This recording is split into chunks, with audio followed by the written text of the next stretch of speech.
You've made it to the last class. In this lesson, we're going to work on maintaining your new boundaries. It's easy to go back to doing the things the way that we were doing them before. It's going to take work to sustain and maintain your new boundaries. But just remember that having weak boundaries didn't work so well in the past, and that's why you ended up in this class, to change that pattern. Weak boundaries are often built up by lies. Weak boundaries are often built up by lies. Weak boundaries are often built up by lies. So it's important that you do deeper work to find out, where did those weak boundaries come from? And what are the lies that you associated with those weak boundaries? In order to counter those weak boundaries, you need to find the truths to hold your new boundaries up. Check out your handy-dandy handout to look at the chart provided. On the left, you will find a column on the old boundary.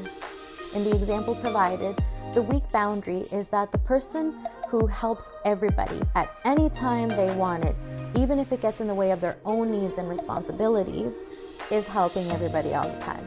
Then the second column lays out the lie that is associated with the weak boundary. The person thinks they'll be a bad Christian if they don't help everyone who comes to them at all times. The new boundary that the person set in place is in the third column. What is the truth associated with the new boundary? They don't need to feel guilty about being a bad Christian because God doesn't call us to be everyone's savior. It's just not possible. We need to trust that the other person will find other resources available to them. So if you are ready to begin the deeper work, you can begin to analyze your old boundaries, the lies associated with them, and the truths associated with your new boundaries. Knowing these truths will help to ground you in the times when you want to go back to your old boundaries. I also recommend doing this deep work with a counselor if you can. They will guide you to uncover patterns of your old boundaries and help to create healthy ways of maintaining your new boundaries. Last but not least, here are some final encouragements. Creating or maintaining boundaries can be difficult, but with practice, it will become easier. Keep practicing till you get it right. Don't become too rigid in the boundaries you make. Be open to change as situations and people change.